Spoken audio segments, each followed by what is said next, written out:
ആറാം ക്ലാസ്സിലെ അടിസ്ഥാന പാഠാവലിയിലെ യൂണിറ്റ് 2-ലെ ഒന്നാമത്തെ പാഠമാണ് ജീവിതത്തിൻ്റെ ഉപ്പ്. ഇത് ഒരു ഐതിഹ്യ കഥയാണ്.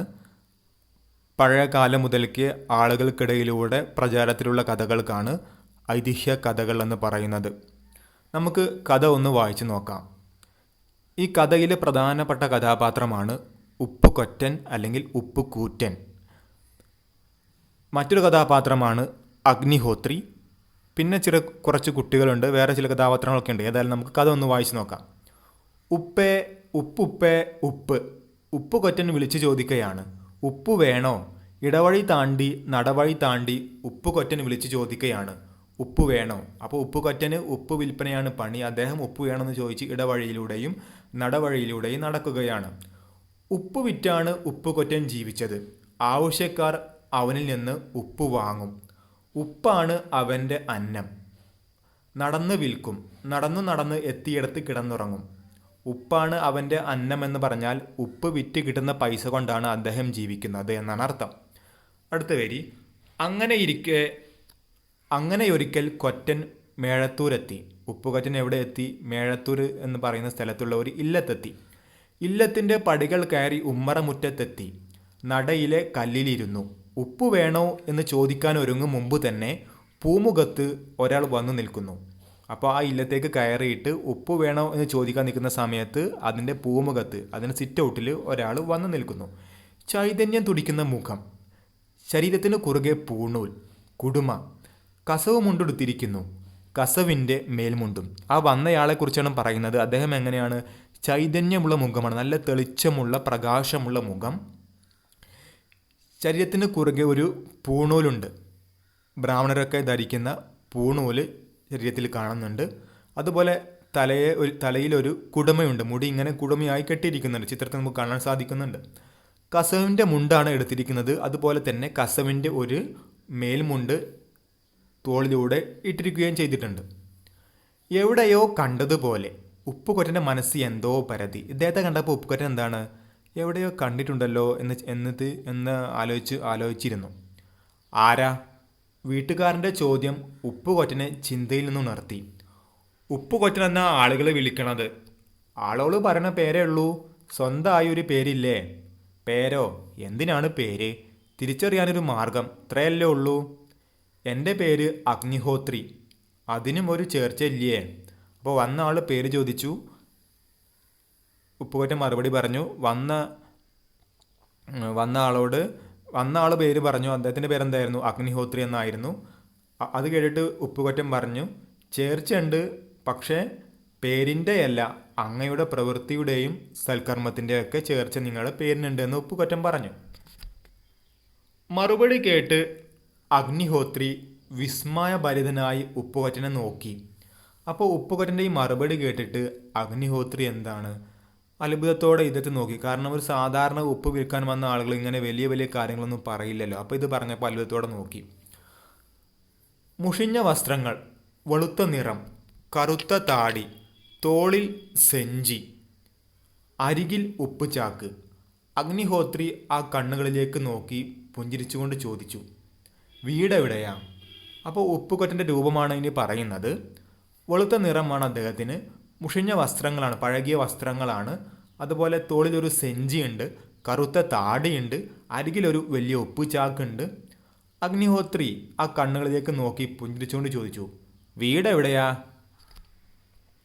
അങ്ങ് ദൂരെ. അപ്പോൾ ഉപ്പുകൊറ്റൻ പറഞ്ഞു, ദൂരെയാണെന്ന് പറഞ്ഞു. ഇനി അടുത്തത്, വീട്ടിൽ ആരൊക്കെയുണ്ട്? ഞാൻ മാത്രം. ഒറ്റ തടിയല്ലേ? ഒരർത്ഥത്തിൽ എല്ലാ തടിയും ഒറ്റയ്ക്കല്ലേ?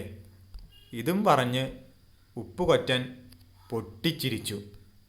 അഗ്നിഹോത്രി ഉപ്പുകൊറ്റൻ്റെ കണ്ണുകളിലേക്ക് വീണ്ടും സൂക്ഷിച്ചു നോക്കി. അദ്ദേഹത്തിൻ്റെ മനസ്സിൽ എന്തൊക്കെയോ മിന്നിമറഞ്ഞു. അപ്പോൾ ഒരുപാട് സമയം അഗ്നിഹോത്രി ഉപ്പുകൊറ്റൻ നോക്കിയപ്പോൾ അഗ്നിഹോത്രിയുടെ മനസ്സിൽ എന്തൊക്കെയോ ഇങ്ങനെ വന്നു. അപ്പോൾ അഗ്നിഹോത്രി ആലോചിക്കുകയാണ്, ഈ ചിരി എവിടെ നിന്നാണ് ഞാൻ കേട്ടത്, കണ്ടത്? നാറാണത്ത്, പാക്കനാര്? നാറാണത്തിൻ്റെ അതേ ചിരി, പാക്കനാരുടെ അതേ ശബ്ദം. അപ്പോൾ രണ്ട് വ്യക്തികളാണ് നാറാണത്തും പാക്കനാരും. അതേ ശബ്ദവും ചിരിയൊക്കെയാണ് ഈ ഉപ്പുകൊറ്റൻ എന്നാണ് അഗ്നിഹോത്രി ആലോചിക്കുന്നത്. എന്നിട്ട് ചോദിച്ചു, ഉപ്പുകൊറ്റന് നാരായണത്തിന് അറിയോ? പാക്കനാരെ അറിയോ? അറിയാം. അപ്പോൾ ഉപ്പുകൊറ്റൻ എന്ത് പറഞ്ഞു? അറിയാമെന്ന് പറഞ്ഞു. വന്നപ്പോഴേ ഞാൻ ശ്രദ്ധിച്ചതാ, അങ്ങയുടെ ശബ്ദം നാരായണത്തിൻ്റേത് തന്നെ, മുഖച്ഛായ പാക്കനാരുടേതും. അപ്പോൾ ഉപ്പുകൊറ്റൻ തിരിച്ചും പറഞ്ഞു, നിങ്ങളെ കണ്ടിട്ടും അതുപോലെ ഉണ്ടെന്ന് പറഞ്ഞു, അവരെ പോലെ ഉണ്ടെന്ന് പറഞ്ഞു. അഗ്നിഹോത്രി ഒന്ന് നീട്ടി ഒന്ന് മൂളി. പിന്നെ എന്തോ ചിന്തയിലാണ്ടു എന്ന് പറഞ്ഞാൽ ചിന്തിച്ച് ഇരുന്നു എന്നാണ് അർത്ഥം. അപ്പോഴാണ് അഗ്നിഹോത്രിയുടെ ഭാര്യാപിതാവ് മഞ്ചലിൽ വന്നിറങ്ങിയത്.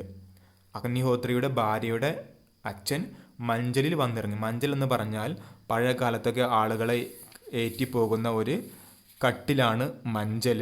അതിലിരുത്തിക്കൊണ്ട് ഒരു 4 പേരോ 6 പേരൊക്കെ വലിയ വലിയ ആളുകളെ അതിലിങ്ങനെ ഇരുത്തിക്കൊണ്ട് ചുമന്ന് പോകുന്ന ഒരു സംവിധാനമാണ് മഞ്ചൽ. പഴയ കാലത്ത് വലിയ വലിയ മുതലാളിമാരൊക്കെ മഞ്ചലിലാണ് യാത്ര ചെയ്തിരുന്നത്. തന്നെ കണ്ട് എഴുന്നേൽക്കാനോ വഴിമാറി നിന്ന് ആചാരം പറയാനോ തയ്യാറാകാത്ത ഉപ്പുകൊറ്റനെ അയാൾ രൂക്ഷമായെന്ന് നോക്കി. അപ്പോൾ ഈ ഭാര്യാപിതാവ് വന്നപ്പോൾ ഉപ്പുകൊറ്റൻ എന്ത് ചെയ്തില്ല? ഉപ്പുകൊറ്റൻ എണീക്കുകയോ അദ്ദേഹത്തെ ഒന്ന് ആചാരം ചെയ്യുക എന്ന് പറഞ്ഞാൽ അദ്ദേഹത്തെ ഒന്ന് ബഹുമാനിക്കുകയോ ഒന്നും ചെയ്തില്ല. ഇത് അദ്ദേഹത്തിന് പറ്റിയില്ല. ഈ ഭാര്യയുടെ പിതാവിന് എന്ത് പറ്റിയില്ല? ഉപ്പുകൊറ്റൻ ഇങ്ങനെ ബഹുമാനമില്ലാതെ നിന്നത് അദ്ദേഹത്തിന് പറ്റിയില്ല. അദ്ദേഹം ഉപ്പുകൊറ്റനെ ഒന്ന് രൂക്ഷമായി നോക്കി, ഒന്ന് ദേഷ്യത്തോടെ നോക്കി. യാതൊരു ഭാവഭേദവുമില്ലാതെ ഇരിക്കുകയാണ് ഉപ്പുകൊറ്റൻ. ഉപ്പുകൊറ്റന് ഇതൊന്നൊരു പ്രശ്നമല്ല. ഉപ്പുകൊറ്റന് ഒരു പേടിയില്ല അദ്ദേഹത്തെ. മാനിക്കവരെ കണ്ടാൽ അടുത്ത വരി, മാനിക്കേണ്ടവരെ കണ്ടാൽ ആചാരം പറയാത്ത ഇവനാര്? വഴി മാറടാ. അപ്പോൾ അദ്ദേഹം പറഞ്ഞു, മാനിക്കേണ്ടവരെ കണ്ടാൽ അഥവാ ബഹുമാനിക്കേണ്ടവരെ കണ്ടാൽ, ഉയർന്ന മുതലാളിമാരെ കണ്ടാൽ അല്ലെങ്കിൽ ജന്മിമാരെ കണ്ടാൽ ആചാരം പറയാത്ത ഇവൻ ആര്? അതായത് ബഹുമാനമൊന്നും പറയാത്ത ബഹുമാനിക്കാത്ത ഇവൻ ആരാണ്? വഴി മാറടാ. അദ്ദേഹം ഇങ്ങനെ പറഞ്ഞു. ഇത് കേട്ടിട്ടൊന്നും ആർക്കും ഒരു കുഴപ്പമില്ല. ഉപ്പുകൊറ്റന് ഒന്നും മിണ്ടിയില്ല. അതേ ഇരിപ്പ് തുടർന്നു. ഇതൊന്നും പറഞ്ഞിട്ട് ഉപ്പുകൊറ്റന് ഒരു കുഴപ്പമില്ല. അദ്ദേഹം എന്ത് ചെയ്തു? അവിടെ തന്നെ ഇരുന്നു. അദ്ദേഹത്തിന് വഴി മാറിയൊന്നും കൊടുത്തില്ല. കാരണം അവിടെ പോകാൻ വീണ്ടും സ്ഥലമുണ്ട്. അടുത്ത വരി നോക്കാം. വീതിയുള്ള ഈ നടയിൽ 5 ആൾക്ക് കയറിപ്പോകാൻ ഇടമുണ്ട്. പിന്നെ എന്തിന് ഞാൻ മാറണം? എല്ലാവരും മനുഷ്യരല്ലേ, ഒരേ ചോരയല്ലേ? ഉപ്പുകൊറ്റൻ്റെ ചോദ്യം കേട്ട് അഗ്നിഹോത്രിയുടെ ചുണ്ടിൽ പുഞ്ചിരി വിടർന്നു. അപ്പോൾ ഉപ്പുകൊറ്റൻ ചോദിക്കുകയാണ്, ഞാനിവിടെ ഇരുന്നാലും ഇവിടെ നിങ്ങൾക്ക് പോകാൻ 5 ആൾക്ക് കയറിപ്പോകാനുള്ള സ്ഥലമുണ്ട്, അതിലൂടെ പോകാമല്ലോ. പിന്നെ എന്തിനാണ് ഞാൻ നിങ്ങൾക്ക് വഴി മാറി തരുന്നത്? പിന്നെ ഒരാളും ഒരാളെ ബഹുമാനിക്കേണ്ട കാര്യമൊന്നുമില്ല. കാരണം എല്ലാവരും മനുഷ്യന്മാരാണ്, എല്ലാവരും ഒരേ ചോരയാണ്. ഇതാണ് ഉപ്പുകൊറ്റൻ മറുപടി പറഞ്ഞത്. ഇത് കേട്ടപ്പോൾ അഗ്നിഹോത്രിക്ക് ചെറിയൊരു പുഞ്ചിരി വന്നു. ഭാര്യാപിതാവിൻ്റെ മുഖം കോപം കൊണ്ട് ജ്വലിച്ചു. അദ്ദേഹം ഭൃത്യർക്കു നേരെ നോക്കി. അപ്പോൾ ഭാര്യാപിതാവിന് ദേഷ്യം വന്നു. അദ്ദേഹത്തിൻ്റെ സേവകർ, ഭൃത്യർ എന്ന് പറഞ്ഞാൽ അദ്ദേഹത്തിൻ്റെ വേലക്കാർ അല്ലെങ്കിൽ സേവകർ, അവരെ നോക്കി. അപ്പോൾ അവരെന്ത് ചെയ്തു? ഭൃത്യന്മാർ ഓടിച്ചെന്നു. ഒരാൾ പിടിച്ചു. ഉപ്പുകൊറ്റന് അനക്കമില്ല. അപ്പോൾ ഉപ്പുകൊറ്റനെ ഒരാൾ എണീപ്പിക്കാൻ നോക്കി, അദ്ദേഹം അനങ്ങിയില്ല. 2 ആൾ പിടിച്ചു, 3 ആൾ പിടിച്ചു, 8 പേര് പരിശ്രമിച്ചിട്ടും അയാളുടെ വിരൽ പോലും അനക്കാനായില്ല. എല്ലാവരും അത്ഭുതപ്പെട്ടു പോയി. അപ്പോൾ ആ ഭാര്യാപിതാവിൻ്റെ കൂടെ വന്ന സേവകരായി 8 പേര് പിടിച്ചിട്ടും ഉപ്പുകൊറ്റനെ ആ ഇരുന്ന സ്ഥലത്ത് നിന്ന് എണീപ്പിക്കാൻ അവർക്ക് സാധിച്ചില്ല. ഒരു അത്ഭുതമായി പോയി അത്. ഇനി അടുത്ത പാരഗ്രാഫ്. അഗ്നിഹോത്രി പുഞ്ചിരിച്ചുകൊണ്ട് മുറ്റത്തേക്ക് ഇറങ്ങി. ഉപ്പുകൊറ്റന് നേരെ കൈ നീട്ടി. ഉപ്പുകൊറ്റൻ ആ കൈയിൽ പിടിച്ചു. ഒരു പരമ്പരയുടെ 2 കണ്ണികൾ കൂട്ടിക്കെട്ടിയാലെന്ന പോലെ പറഞ്ഞറിയിക്കാനാവാത്ത എന്തോ ഒരു സുഖം ആ സ്പർശത്തിലൂടെ 2 പേരും അനുഭവിച്ചു. ഉപ്പുകൊറ്റൻ ആ കൈ പിടിച്ച് എഴുന്നേറ്റു. അപ്പോൾ 8 പേര് പിടിച്ചിട്ടും ഉപ്പുകൊറ്റന് അവിടെ നിന്ന് എണീപ്പിക്കാൻ കഴിഞ്ഞില്ല. പക്ഷേ അഗ്നിഹോത്രി ഒരാൾ ഒറ്റയ്ക്ക് വന്ന് പതുക്കെ ആ കയ്യിലൊന്ന് പിടിച്ചപ്പോൾ തന്നെ ഉപ്പുകൊറ്റൻ അവിടെ നിന്ന് എണീറ്റു. അവർ 2 പേരും പരസ്പരം സ്പർശിച്ചപ്പോൾ എന്തോ ഒരു സുഖം, പരസ്പരം പറഞ്ഞറിയിക്കാനാത്ത ഒരു സുഖം അവർക്കുണ്ടായി. 2 പേരും എണീറ്റു. ഉപ്പുകൊറ്റൻ ഈ അഗ്നിഹോത്രിയുടെ കൈ പിടിച്ച് എണീറ്റു. അപ്പോൾ ഇവിടെ മനസ്സിലാക്കേണ്ടത് ഈ അഗ്നിഹോത്രിയും ഉപ്പുകൊറ്റനും തമ്മിൽ എന്തോ ഒരു ബന്ധമുണ്ട് എന്നാണ് നമ്മൾ മനസ്സിലാക്കേണ്ടത്. ആ ബന്ധം ഞാൻ പറഞ്ഞു തരാം. നമുക്ക് അടുത്ത വരി നോക്കാം. ഉപ്പുകൊറ്റന് ചാക്കെടുത്തു കൊടുക്കൂ, അഗ്നിഹോത്രി ഭൃത്യരോട് പറഞ്ഞു. അവർ ഉപ്പ് ചാക്ക് എടുക്കാൻ ശ്രമിച്ചു. എത്ര ശ്രമിച്ചിട്ടും പൊങ്ങുന്നില്ല. അപ്പോൾ അഗ്നിഹോത്രി അവിടെയുള്ള സേവകന്മാരോട് പറഞ്ഞു, ആ ഉപ്പ് കൊറ്റൻ്റെ ചാക്ക് നിങ്ങളൊന്ന് എടുത്തു കൊടുക്കുമെന്ന് പറഞ്ഞു. അപ്പോൾ സേവകന്മാരെന്ത് ചെയ്തു? ചാക്ക് എടുക്കാൻ നോക്കി. പക്ഷേ ചാക്കും അവർക്ക് പൊന്തിക്കാൻ കഴിയുന്നില്ല, ചാക്ക് അവർക്ക് ഉയർത്താൻ കഴിയുന്നില്ല. എന്നാൽ ഉപ്പുകൊറ്റൻ പതുക്കെ ചെന്ന് ചാക്കെടുത്തു, തലയിൽ വെച്ചു, അഗ്നിഹോത്രിയുടെ കണ്ണുകളിലേക്ക് നോക്കി. പക്ഷേ ഉപ്പുകൊറ്റൻ എന്ത് ചെയ്തു? പതുക്കെ ചെന്ന് ചാക്കെടുത്തു, തലയിൽ വെച്ചു. അദ്ദേഹത്തിനത് അനായാസം എടുക്കാൻ സാധിച്ചു, മറ്റുള്ളവർക്കത് എടുക്കാൻ സാധിച്ചില്ല. അഗ്നിഹോത്രിയുടെ കണ്ണിലേക്ക് നോക്കി. രണ്ടുപേരുടെ കണ്ണുകളിലും എന്തോ തിളങ്ങി. ഉപ്പുകൊറ്റൻ പടികളിറങ്ങി നടന്നു. അപ്പോൾ അഗ്നിഹോത്രിയുടെ കണ്ണുകളിൽ നോക്കി, രണ്ടുപേരും കണ്ണുകളിൽ എന്തോ തിളങ്ങി. ഉപ്പുകൊറ്റൻ ഇങ്ങനെ അവിടുന്ന് മടങ്ങാണ്. ഇനി ഈ ഉപ്പുകൊറ്റനും അഗ്നിഹോത്രി തമ്മിലുള്ള ബന്ധമെന്ന് പറഞ്ഞാൽ രണ്ടുപേരും ഒരമ്മയുടെ മക്കളാണ്. പക്ഷേ അവരുടെ അമ്മ എന്ത് ചെയ്തു? ചെറുപ്പത്തിൽ തന്നെ അവരൊക്കെ ഉപേക്ഷിക്കുകയാണ് ചെയ്യുക. എന്നിട്ട് അവിടെ ഇവിടെയൊക്കെ അമ്മ കൊണ്ടുപോയിടും. അവരുടെ അമ്മയും അച്ഛനും അവരെ ഉപേക്ഷിക്കും. അങ്ങനെ അവരുടെ ഒരാളാണ് ഉപ്പുകൊറ്റൻ, മറ്റൊരാളാണ് അഗ്നിഹോത്രി, മറ്റൊരാളാണ് നമ്മൾ നേരത്തെ പറഞ്ഞ നാറാണത്ത്, പാക്കനാരൊക്കെ ഇവരുടെ സഹോദരന്മാരാണ്. പക്ഷേ ഇവരൊന്നും ഒരുമിച്ച് ജീവിച്ചിട്ടില്ല. ഇവർ ജനിച്ച ഉടനെ തന്നെ ഇവരുടെ അമ്മയും അച്ഛനും ഇവരെ എവിടെയെങ്കിലും കൊണ്ടേക്ക് ഉപേക്ഷിക്കുകയാണ് പതിവ്. അപ്പോൾ സത്യത്തിൽ ഇവരാരാണ്? അഗ്നിഹോത്രി ഉപ്പുകൊറ്റനും സഹോദരങ്ങളാണ്, ജ്യേഷ്ഠനും അനിയനുമാണ്. ഇനി അടുത്ത വരി. അയാൾ നടക്കുകയാണ്. മല കയറി, കാടു കടന്ന്, കുന്നിറങ്ങി, വയൽ മുറിച്ച്. അപ്പോൾ ഉപ്പുകൊറ്റൻ എങ്ങോട്ടൊക്കെ പോകുന്നുണ്ട്? എല്ലാ നാട്ടിലേക്കും. വയലുകളും കാടുകളും കുന്നുകളും എല്ലാം മുറിച്ച് എല്ലാ നാട്ടിലേക്കും അദ്ദേഹം ഈ ഉപ്പ് കൊണ്ട് പോകുന്നുണ്ട്. പുഴയോരത്തു കൂടെ നടക്കുമ്പോൾ അയാളുടെ മനസ്സ് പലവിധ വിചാരങ്ങളിൽ മുഴുകി. പുഴ പോലെയാണ് തൻ്റെ ജീവിതം. രണ്ടും മുന്നോട്ട് ഒഴുകുന്നു. ചുഴികളും കയങ്ങളും അടിയൊഴുക്കുകളും അങ്ങനെ. അപ്പോൾ ഉപ്പുകൊറ്റൻ ആലോചിക്കുകയാണ്, നമ്മുടെ ജീവിതം പുഴ പോലെയാണ്. പുഴയിൽ എന്തുണ്ടാവും? ചുഴികളുണ്ടാവും, അതുപോലെ കയങ്ങളുണ്ടാവും, നല്ല അടിയൊഴുക്കുണ്ടാവും. അതുകൊണ്ട് ഉദ്ദേശിച്ചത് എന്താണ്? ജീവിതത്തിൽ പല പ്രയാസങ്ങളൊക്കെ ഉണ്ടാവും. അതുപോലെയാണ്, അതൊക്കെ തരണം ചെയ്തിട്ടാണ് നമ്മൾ ജീവിക്കേണ്ടത് എന്നാണ് അദ്ദേഹം ആലോചിക്കുന്നത്. പുഴ സമുദ്രത്തിലേക്ക് ഒഴുകിയെടുക്കുന്നു, ഉപ്പിൽ ലയിക്കാൻ. അമ്മയുടെ സ്നേഹത്തിൻ്റെ ഉപ്പറിയാത്ത താൻ ഉപ്പും പേറി നടക്കുന്നു. കൊറ്റിന് ഉപ്പ് വിൽക്കുന്നവൻ, ഉപ്പുകൊറ്റൻ. അപ്പം അങ്ങനെ ഇദ്ദേഹം ഉപ്പ് വിറ്റ് നടക്കുന്നു. ഇദ്ദേഹത്തിന് അമ്മയുടെ സ്നേഹമൊന്നും കിട്ടിയിട്ടില്ല. കാരണം ഇദ്ദേഹത്തെ പ്രസവിച്ച ഉടനെ അമ്മ ഉപേക്ഷിക്കുകയാണ് ചെയ്തിട്ടുള്ളത്. ചിന്തയുടെ അടുത്ത വരി നോക്കാം. ചിന്തയുടെ കനം കാലുകളുടെ വേഗം കുറച്ചു. ഇദ്ദേഹം ഇങ്ങനെ ചിന്തിച്ച് നടക്കുമ്പോൾ എന്താണ്? നടപ്പിൻ്റെ വേഗത കുറഞ്ഞു. പതിവില്ലാത്ത വിധം ക്ഷീണം തോന്നുന്നു. പുഴക്കടവിലെ ആൽത്തറയിൽ ഉപ്പുചാക്കിറക്കി വെച്ചു. കാലും മുഖവും കഴുകി ഒന്ന് കിടക്കണം. അപ്പോൾ ഇദ്ദേഹത്തിന് ഉപ്പുകൊറ്റൻ എന്താണ്? പതിവില്ലാത്ത ഒരു ക്ഷീണം വന്നു. അങ്ങനെ അദ്ദേഹം എന്ത് ചെയ്തു? പുഴക്കടവിലെ ആൽത്തറയിൽ ഉപ്പുചാക്കിറക്കി വെച്ചു. കാലും മുഖവും കഴുകി ഒന്ന് കിടക്കണം. ഉപ്പുകൊറ്റൻ വന്നേ. ആൽത്തറക്ക് ഇപ്പുറത്തു നിന്ന് കുട്ടിക്കൂട്ടങ്ങളുടെ ആർപ്പുവിളി. ഉപ്പുകൊറ്റൻ വന്നപ്പോൾ കുട്ടികൾ എന്താണ്? ഓടി വന്നു. എന്താ പറഞ്ഞു? കുട്ടികൾ പറയാണ് ഉപ്പുകൊറ്റൻ വന്നേ എന്ന് പറഞ്ഞ് കുട്ടികൾ ഓടി വന്നു. എത്ര കാലമായി കണ്ടിട്ട്, എന്താ അത്ര വൈകിയത് ഉപ്പുകൊറ്റ? അപ്പോൾ കുട്ടികൾ ചോദിക്കുകയാണ്. ഉപ്പുകൊറ്റൻ പുഞ്ചിരിച്ചു. ഇന്നെന്താ കൊണ്ടുവന്നത്? അയാൾ സെഞ്ചിയെടുത്തു, കമഴ്ത്തി പിടിച്ചു. പുറത്തു ചാടിയ ഉണ്ണിയപ്പങ്ങൾ ആൽത്തറയിലൂടെ ഉരുണ്ടു. കുട്ടികൾ അപ്പമെടുത്ത് അമ്പലപ്പറമ്പിലേക്ക് ഓടി. അപ്പോൾ ഇദ്ദേഹം കുട്ടികൾക്ക് വേണ്ടി എന്ത് കൊണ്ടുവന്നിട്ടുണ്ട്? ഉണ്ണിയപ്പം കൊണ്ടുവന്നിട്ടുണ്ട്. അദ്ദേഹം സെഞ്ചിയിൽ നിന്ന് ഉണ്ണിയപ്പം പുറത്തേക്കിട്ടു. അത് ആൽത്തറയിലൂടെ ഉരുണ്ടു.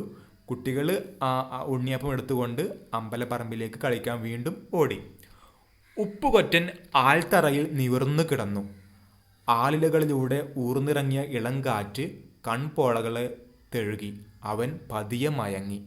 അതായത് അദ്ദേഹം ആൽത്തറയിൽ കിടന്നു. അപ്പോൾ ആ ആൽമരത്തിൻ്റെ ഇലകളിലൂടെ ചെറിയൊരു കാറ്റ് വന്നു. ആ കാറ്റ് കൊണ്ട് അദ്ദേഹം ഇങ്ങനെ കണ്ണടച്ചു ഉറങ്ങിപ്പോയി. പതിയെ അങ്ങനെ മയങ്ങിപ്പോയി. ഇനി അടുത്ത പാരഗ്രാഫ്. ഇനി ഉറക്കത്തിൽ അദ്ദേഹം സ്വപ്നം കാണാണ്. അവൻ്റെ സ്വപ്നത്തിൽ നിലാവിലെന്ന പോലെ ഒരു ചിത്രം തെളിഞ്ഞു വന്നു. ഒരു ബ്രാഹ്മണനും അയാളുടെ പൂർണ്ണ ഗർഭിണിയായ പത്നിയും ഒരു വഴിയമ്പലത്തിലെത്തി. അവിടം ശൂന്യമായിരുന്നു. ഒരു കുഞ്ഞിൻ്റെ കരച്ചിൽ, ചോരക്കുഞ്ഞിനെ അവിടെ ഉപേക്ഷിച്ച് അവർ നടന്നകലുന്നു. ചന്തയിൽ നിന്ന് മടങ്ങുന്ന രണ്ട് സ്ത്രീകൾ കുഞ്ഞിൻ്റെ കരച്ചിൽ കേട്ട് അങ്ങോട്ട് ചെല്ലുന്നു. അവർ അതിനെയും എടുത്ത് വേഗം നടക്കുന്നു. അപ്പോൾ ഉപ്പുകുട്ടൻ കണ്ട സ്വപ്നം എന്താണ്? ഒരു ബ്രാഹ്മണനും ഒരു പൂർണ്ണ ഗർഭിണി എന്ന് പറഞ്ഞാൽ പ്രസവിക്കാനായ ഒരു സ്ത്രീയും ഒരു വഴിയമ്പലത്തിലെത്തി അവിടെ കുഞ്ഞിനെ പ്രസവിക്കുന്നു. എന്നിട്ട് ആ കുഞ്ഞിനെ അവിടെ ഉപേക്ഷിച്ച് അവർ പോകുന്നു. ആ ഉപേക്ഷിച്ച കുഞ്ഞിനെ അവിടെ അതിലൂടെ പോകുന്ന രണ്ട് സ്ത്രീകൾ വന്നിട്ട്, ചന്തയിൽ പോകുന്ന രണ്ട് സ്ത്രീകൾ വന്നിട്ട് രക്ഷിക്കുന്നു. അവർ കൊണ്ടുപോകുന്നു. ഇതാണ് അദ്ദേഹം കണ്ട സ്വപ്നം. ഈ സ്വപ്നത്തിന് അദ്ദേഹത്തിൻ്റെ ജീവിതവുമായി ബന്ധമുണ്ട്. കാരണം അദ്ദേഹത്തെ ഇങ്ങനെ ഉപേക്ഷിച്ചതാണ്. സ്വപ്നം പൂർണ്ണമാകുന്നതിന് മുമ്പ് കുട്ടികളുടെ ശബ്ദം ഉപ്പുകൊറ്റനെ ഉണർത്തി. അവർ ഉപ്പുകൊറ്റനെ പിടിച്ചു എഴുന്നേൽപ്പിച്ചു. ഉപ്പുകൊറ്റ, ഒരു പാട്ട് പാടിത്താ. ഉപ്പുകൊറ്റൻ പാടിത്തുടങ്ങി. സ്വപ്നങ്ങളുടെ താളമുള്ള ഒരു പാട്ട്, ജീവിതത്തിൻ്റെ ഈണമുള്ള ഒരു പാട്ട്. കുട്ടികൾ കൈകൊട്ടി കൂടെ പാടി. പാടി പാടി ഉപ്പുകൊറ്റനും കുട്ടികളും നൃത്തം ചവിട്ടി. ആടിയും പാടിയും തളർന്നപ്പോൾ കുട്ടികൾ പറഞ്ഞു, ഉപ്പുകൊറ്റ, വിശന്നിട്ട് വയ്യ, തിന്നാൻ സെഞ്ചിയിലെന്താ ഉള്ളത്? കുട്ടികൾ സെഞ്ചി പരതി. അതിലൊന്നുമില്ലായിരുന്നു. അവർ മുഖാമുഖം നോക്കിയപ്പോൾ ഉപ്പുകൊറ്റൻ പറഞ്ഞു, ഞാനൊരു വിദ്യ കാണിച്ചു തരാം. കുട്ടികളുടെ മുഖത്ത് ആകാംക്ഷ. ഉപ്പുകൊറ്റൻ ചാക്കിൽ നിന്ന് ഉപ്പുവാരി മുകളിലേക്ക് എറിഞ്ഞു. ഉപ്പിൻ തരികൾ അപ്പങ്ങളായി താഴോട്ട് പൊഴിഞ്ഞു. കുട്ടികൾ മീച്ചു നിന്നുപോയി. ഇതെങ്ങനെ സാധിച്ചു ഉപ്പുകൊറ്റ? അവർ ചോദിച്ചു. അപ്പോൾ ഉപ്പുകൊറ്റൻ കുട്ടികൾക്ക് വേണ്ടി ഒരു മാജിക് കാണിച്ചു കൊടുക്കണം. എന്ത് ചെയ്തു? ഉപ്പ് തരികൾ മുകളിലേക്ക് എറിഞ്ഞിട്ട് എന്ത് ചെയ്തു? അത് താഴേക്ക് അപ്പങ്ങളായി വീഴുന്ന ഒരു മാന്ത്രിക വിദ്യ. എന്നിട്ട് ആ അപ്പങ്ങളൊക്കെ എന്ത് ചെയ്തു? കുട്ടികൾക്ക് കൊടുത്തു. അപ്പോൾ കുട്ടികൾ ചോദിച്ചു, ഇതെന്തൊരു വിദ്യയാണ്, ഇതെങ്ങനെ സാധിച്ചു എന്ന് ചോദിച്ചു. അപ്പോൾ ഉപ്പുകൊറ്റൻ മറുപടി പറയാണ്, ഇതാണ് കൈയടക്കം, കൈകളുടെ അടക്കം, മനസ്സിൻ്റെ അടക്കം. പരിശീലിച്ചാൽ നിങ്ങൾക്കും സാധിക്കും. ആകാശം ചുവന്നിരിക്കുന്നു. സൂര്യൻ പുഴക്കപ്പുറത്തെ ചക്രവാളത്തിൽ താഴാൻ തുടങ്ങിയിരിക്കുന്നു. പുഴയിലും വഴിയിലും വയലിലും നാട്ടുവെളിച്ചം പരക്കുന്നു. നേരം സന്ധ്യയാകാറായി. കുട്ടിയോട് പൊയ്ക്കോളൂ. നാളെ ഇവിടെ കാണോ? നാളെ ഒരു കഥ പറഞ്ഞു തരണം. കുട്ടികൾ ഉപ്പുകൊറ്റനെ നോക്കി കൈവീശി ചിരിച്ചു. അവർ ഓടിയകന്നു. അപ്പോൾ കുട്ടികൾ ഉപ്പുകൊറ്റനോട് പറഞ്ഞു, നാളെ വരുമോ, നാളെ നമുക്കൊരു കഥ പറഞ്ഞു തരണം എന്ന് പറഞ്ഞു. അടുത്ത പാരഗ്രാഫ്. ഉപ്പുകൊറ്റൻ ആൽത്തറയിലേക്ക് ചാഞ്ഞു. മുഖത്തെ ചിരി മാഞ്ഞു. മനസ്സിൽ ചിന്തകൾ പൊങ്ങി വന്നു. അപ്പോൾ ഉപ്പുകൊറ്റൻ എന്ത് ചെയ്തു? ആൽത്തറയിലേക്ക് പോയി അവിടെ ചാരിയിരുന്നു. മുഖത്തെ ചിരിയൊക്കെ മാറ്റിയിട്ട് ചിന്തിക്കാൻ തുടങ്ങി. തനിക്ക് നാരായണത്തിൻ്റെ ചിരിയും പാക്കനാരുടെ ശബ്ദവും ഉണ്ടെന്നല്ല അഗ്നിഹോത്രി പറഞ്ഞത്. അഗ്നിഹോത്രിക്കാണെങ്കിൽ പാക്കനാരുടെ മുഖച്ഛായയും നാരായണത്തിൻ്റെ ശബ്ദവും. എന്താണിതിൻ്റെ പൊരുൾ? നേരത്തെ കണ്ട സ്വപ്നം മനസ്സിൽ വീണ്ടും എത്തി. ബ്രാഹ്മണൻ, ഗർഭിണിയായ ഭാര്യ, വഴിയമ്പലം, ഉപേക്ഷിക്കപ്പെട്ട കുഞ്ഞ്. അപ്പോൾ എന്താണ് ഇവിടെ ഉദ്ദേശിക്കുന്നത്? അപ്പോൾ ഇവരൊക്കെ എന്താണ്? ഈ പാക്കനാരും നാരായണത്തും അഗ്നിഹോത്രിയും അതുപോലെ ഉപ്പുകൊറ്റനൊക്കെ സഹോദരങ്ങളാണ്. അവരെല്ലാവരും ഈ ബ്രാഹ്മണൻ്റെയും ആ സ്ത്രീയുടെയും മക്കളാണ്. ആ സ്ത്രീ എന്ത് ചെയ്യും? പ്രസവിക്കുന്ന മക്കളെയൊക്കെ ഏതെങ്കിലും വഴിയമ്പലത്തിൽ കൊണ്ടുപോയി ഉപേക്ഷിക്കുകയാണ് പതിവ്. അവിടെ നിന്ന് ആരെങ്കിലും ആ കുട്ടികളെ എടുത്തു കൊണ്ടുപോയി വളർത്തുകയാണ് ചെയ്യാറ്. ചിന്തകളെ മുഴുവനാക്കാൻ അനുവദിക്കാതെ പുഴ കടന്നെത്തിയ ഒരു കുളിർ കാറ്റ് ഉപ്പുകൊറ്റനെ തെഴുകി. അയാൾ നിദ്രയിലേക്ക് വഴുതി. അങ്ങനെ ചിന്തിച്ചു കൊണ്ടിരിക്കുന്നതിൽ ഒരു കാറ്റ് വീശുകയും ആ കാറ്റിൻ്റെ സുഖം കൊണ്ട് അദ്ദേഹം നിദ്രയിലേക്ക്, നിദ്ര എന്ന് പറഞ്ഞാൽ ഉറക്കത്തിലേക്ക് പോവുകയും ചെയ്തു. ഇനി നമുക്ക് ഈ പാഠഭാഗവുമായി ബന്ധപ്പെട്ട ചിത്രങ്ങൾ നോക്കാം. ഒന്നാമത്തെ ചിത്രം എന്താണ്? ഉപ്പുകൊറ്റന് മേഴത്തൂർ ഇല്ലത്തേക്ക് പോയിട്ട് അവിടെയുള്ള അഗ്നിഹോത്രിയെ കണ്ടുപിടുന്ന ചിത്രമാണ് ഈ ഇവിടെ കാണുന്നത്. ഉപ്പ് ചാക്ക് കാണുന്നുണ്ട്, അദ്ദേഹത്തിൻ്റെ മുഷിഞ്ഞ വസ്ത്രം കാണുന്നുണ്ട്, കറുത്ത താടി കാണുന്നുണ്ട്, അതുപോലെ അഗ്നിഹോത്രിയുടെ കുടുംബം കാണുന്നുണ്ട്, അഗ്നിഹോത്രിയുടെ പൂനൂല് തോളിലൂടെ ഒരു നൂല് കാണുന്നുണ്ട്, അതുപോലെ ചുവന്ന കസവുമുണ്ട് കാണുന്നുണ്ട്. ഇനി അടുത്ത ചിത്രം എന്താണ്? ഭാര്യാപിതാവ് വന്ന സമയത്ത് അഗ്നിഹോത്രി പിന്നെ ഉപ്പുകൊറ്റനെ എന്ത് ചെയ്യാണ്? സേവകന്മാർ എഴുന്നേൽപ്പിക്കാൻ ശ്രമിക്കുകയാണ്. പക്ഷേ അദ്ദേഹത്തിന് ഉയർത്താൻ സാധിക്കുന്നില്ല. ഭാര്യാപിതാവിനെ ഇവിടെ കാണുന്നുണ്ട്, വിരൽ ചൂണ്ടിക്കൊണ്ട് നിൽക്കുന്നു. അതുപോലെ മഞ്ചലിൻ്റെ ഒരു ഭാഗം കാണുന്നുണ്ട്. ഇനി അടുത്ത ചിത്രം ഉപ്പുകൊറ്റൻ കുട്ടികളുടെ അടുത്ത് വന്നിരിക്കുന്ന ചിത്രമാണ് അടുത്ത ചിത്രം. ആ മാജിക്കും കാണുന്നുണ്ട്. ഉപ്പുകൊറ്റന് ഉപ്പ് തരികൾ എറിയുമ്പോൾ അത് ഉണ്ണിയപ്പമായി മാറി കുട്ടികളിലേക്ക് വീഴുന്ന ചിത്രമാണ് കാണുന്നത്. ആൽത്തറയിൽ ഉപ്പുകൊറ്റൻ ഇരിക്കുന്നു. ഇതൊക്കെയാണ് ഇതിൽ കാണുന്ന ചിത്രങ്ങൾ. ഇനി നമുക്ക് ഇതിൻ്റെ ചോദ്യോത്തരങ്ങളിലേക്ക് കടക്കാം. ആദ്യമായി കണ്ടെത്താം പറയാം. ഉപ്പുകൊറ്റനും അഗ്നിഹോത്രിയും കണ്ടപ്പോൾ പരസ്പരം തോന്നിയ പരിചയഭാവം സൂചിപ്പിക്കുന്നത് എങ്ങനെയാണ്? അവരുടെ പരിചയഭാവം സൂചിപ്പിക്കാൻ വേണ്ടി പറയുന്നത് എന്താണ്? അവർ പറഞ്ഞില്ലേ, അവർ രണ്ടുപേരും പരസ്പരം കണ്ണുകളിലേക്ക് സൂക്ഷിച്ച് നോക്കുന്നു. ഈ ചിരി എവിടെ നിന്നാണ് ഞാൻ കണ്ടത്? നാരായണത്തിൻ്റെയോ പാക്കനാരുടെയോ? നാരായണത്തിൻ്റെ അതേ ചിരി, പാക്കനാരുടെ അതേ ശബ്ദം. എന്നിട്ട് ചോദിക്കുന്നുണ്ട്, ഉപ്പുകൊറ്റനും നാരായണത്തിനെയും പാക്കനാരനെയൊക്കെ അറിയോ എന്ന് അവർ പരസ്പരം ചോദിക്കുന്നുണ്ട്. ഈ ഭാഗമാണ് കഥയിൽ ഇവരുടെ പരിചയഭാവം സൂചിപ്പിക്കുന്നത്. രണ്ടാമത്തെ ചോദ്യം, 8 ഭൃത്യന്മാർ പരിശ്രമിച്ചിട്ടും വഴിയിൽ നിന്ന് മാറ്റാൻ കഴിയാത്ത ഉപ്പുകൊറ്റനെ നിഷ്പ്രയാസം എഴുന്നേൽപ്പിക്കാൻ അഗ്നിഹോത്രി കഴിഞ്ഞത് എന്തുകൊണ്ടാവാം? കാരണം അഗ്നിഹോത്രിയും ഉപ്പുകൊറ്റനും എന്താണ്, ഒരു പ്രത്യേക സിദ്ധിയുള്ള ആളുകളാണ്, നല്ല ചൈതന്യമുള്ള ആളുകളാണ്. അവർക്ക് പല അമാനുഷികമായ കഴിവുകളുമുണ്ട്. മാത്രമല്ല അവർ രണ്ടുപേരെന്താണ്, സഹോദരങ്ങളാണ്. അപ്പോൾ ഒരു സഹോദരൻ മറ്റു സഹോദരനെ തൊട്ടപ്പോൾ സ്നേഹം കൊണ്ടാണ് ഉപ്പുകൊറ്റൻ എഴുന്നേറ്റത്. മറ്റുള്ളവരൊക്കെ ശക്തി കൊണ്ടാണ് എഴുന്നേൽപ്പിക്കാൻ നോക്കിയത്. അതാണ് ഉപ്പുകൊറ്റൻ്റെ കഴിവ് കൊണ്ട് ഉപ്പുകൊറ്റൻ അവിടെ എഴുന്നേൽക്കാതെ ഇരുന്നത്. എന്നാൽ സ്വന്തം സഹോദരൻ അഗ്നിഹോത്രി സ്നേഹത്തോടെ എഴുന്നേൽപ്പിച്ചപ്പോൾ ഉപ്പുകൊറ്റന് പെട്ടെന്ന് എണീറ്റു. കാരണം അവർ രണ്ടുപേരെന്താണ്, ജ്യേഷ്ഠനും അനിയനുമാണ്. അടുത്ത ചോദ്യം, ആൽത്തറയിൽ കിടന്ന ഉപ്പുകൊറ്റൻ കണ്ട സ്വപ്നത്തിൻ്റെ പൊരുളെന്താണ്?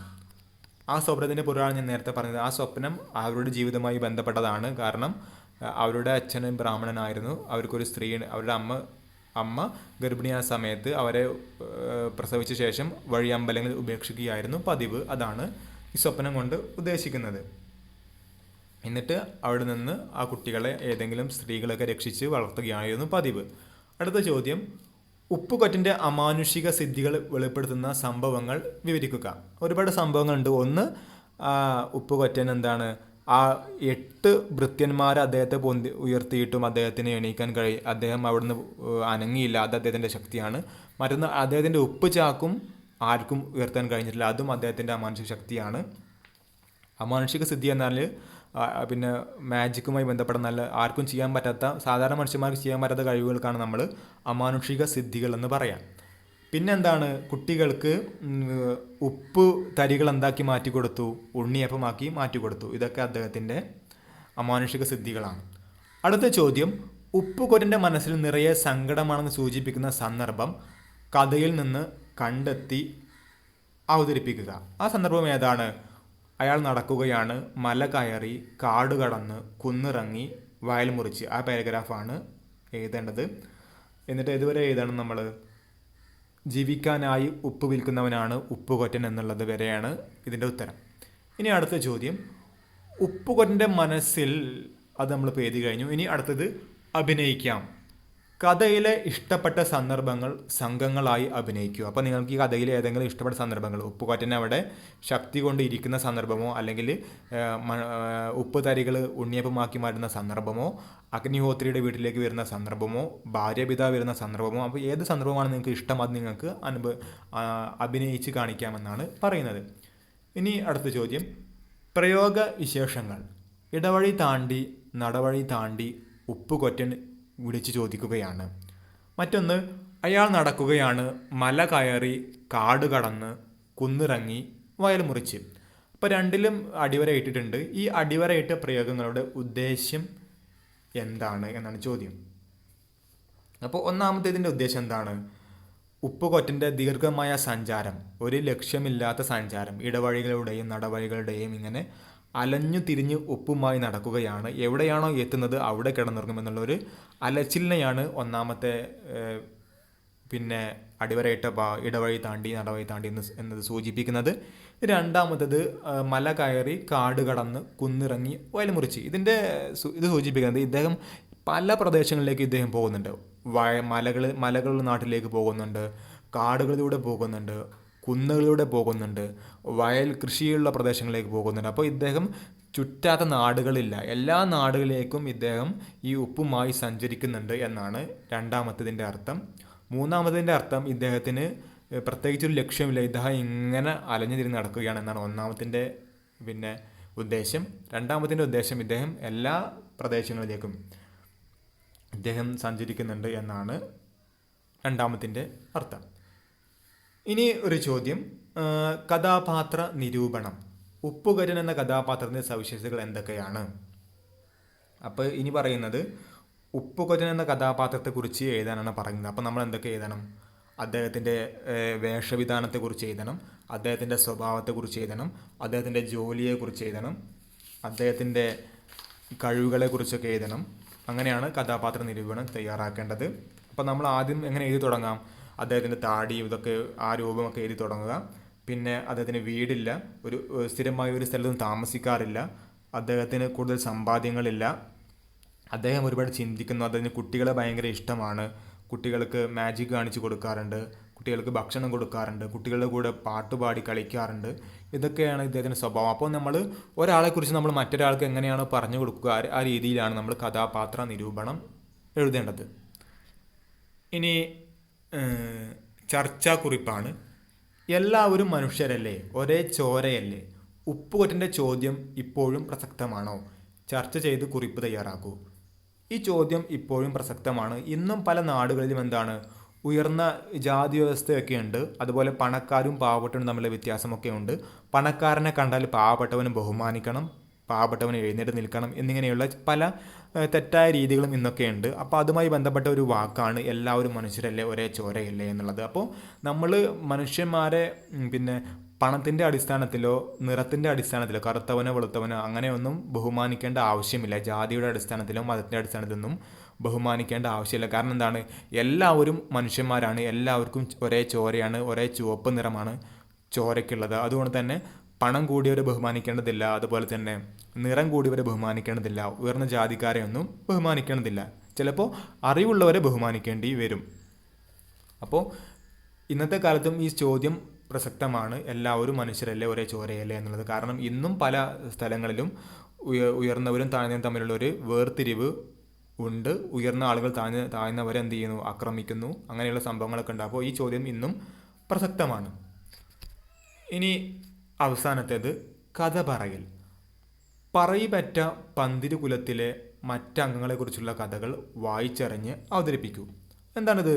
അപ്പോൾ ഈ പറയിപ്പറ്റ പന്തിരുകുലം എന്ന് പറയുന്നത്, ഈ പന്തിരുകുലം എന്ന് പറയുന്നത് ഈ ഉപ്പുകൊറ്റൻ്റെയും അഗ്നിഹോത്രയുടെയും നാരായണത്തിൻ്റെയും പാക്കനാറിൻ്റെയൊക്കെ കുലത്തെയാണ് പറയിപ്പറ്റ പന്തിരുകുലം എന്ന് പറയുന്നത്. ഇവരുടെ അമ്മയാണ് പറയി എന്ന് പറയുന്നത്. അപ്പോൾ ഇവർക്ക് ഒരുപാട് മക്കളുണ്ടായിരുന്നു. ഈ 12 മക്കളാണ് ഇവർക്ക് ഉണ്ടായിരുന്നത്. ഈ 12 മക്കളിൽ ഒരാളാണ് ഉപ്പുകൊറ്റന്. ഈ 12 മക്കളെയും ഇവരെന്ത് ചെയ്തും പ്രസവിച്ച ശേഷം ഉപേക്ഷിക്കുകയാണ് ചെയ്യാറ്. എന്നിട്ട് അവരൊക്കെ ആരെങ്കിലും എടുത്തു വളർത്തുകയാണ് ചെയ്യുക. പല ജാതിയിൽപ്പെട്ട ആളുകളൊക്കെയാണ് ഇവരെ എടുത്തു വളർത്തിയിട്ടുള്ളത്. അപ്പോൾ അതിൽ പെട്ട 12 മക്കളിൽപ്പെട്ട ആളുകളാണ് അഗ്നിഹോത്രിയും അതുപോലെ ഉപ്പുകൊറ്റനും നാറാണത്തും പാക്കനാരും. അതുപോലെ കുറച്ച് പേര് കൂടെ ഉണ്ട്. ഒന്നാണ് രജകൻ എന്ന് പറഞ്ഞ വേറൊരാളുണ്ട്, പെരുന്തച്ഛനുണ്ട്, അതുപോലെ വായില്ല കുന്നിലപ്പൻ എന്ന് പറയുന്ന മറ്റൊരാളുണ്ട്, അതുപോലെ വള്ളോൻ എന്ന് പറയുന്ന ഒരാളുണ്ട്, മറ്റൊരാളാണ് കാരക്കലമ്മ, മറ്റൊരാളാണ് വടുതല നായർ, മറ്റൊരാളാണ് നാറാണത്തു ഭ്രാന്തൻ, മറ്റൊരാളാണ് അകവൂർ ചാത്തൻ, മറ്റൊരാളാണ് പാണനാർ, വേറൊരാളാണ് പാക്കനാർ. ഇങ്ങനെ ഒരുപാട് ആളുകളുള്ള ഒരു കുടുംബത്തിലാണ് ഇവരൊക്കെ ജനിച്ചത്. പക്ഷേ ഇവരൊന്നും ഒരുമിച്ച് താമസിച്ചിട്ടില്ല. കാരണം ഇവർ ജനിക്കുമ്പോൾ തന്നെ ഇവരുടെ അച്ഛനും അമ്മയും ഇവരെ ഉപേക്ഷിക്കുകയാണ് ചെയ്തിരുന്നത്. അപ്പോൾ ഇത്രയും കാര്യങ്ങളാണ് ഈ പാഠഭാഗത്ത് പറയുന്നത്. നിങ്ങൾക്ക് ക്ലാസ് ഇഷ്ടപ്പെട്ടാൽ നിങ്ങളുടെ കൂട്ടുകാർക്ക് ഷെയർ ചെയ്യുക. നിങ്ങളുടെ അഭിപ്രായങ്ങളും നിർദ്ദേശങ്ങളും കമൻ്റായി രേഖപ്പെടുത്തുക.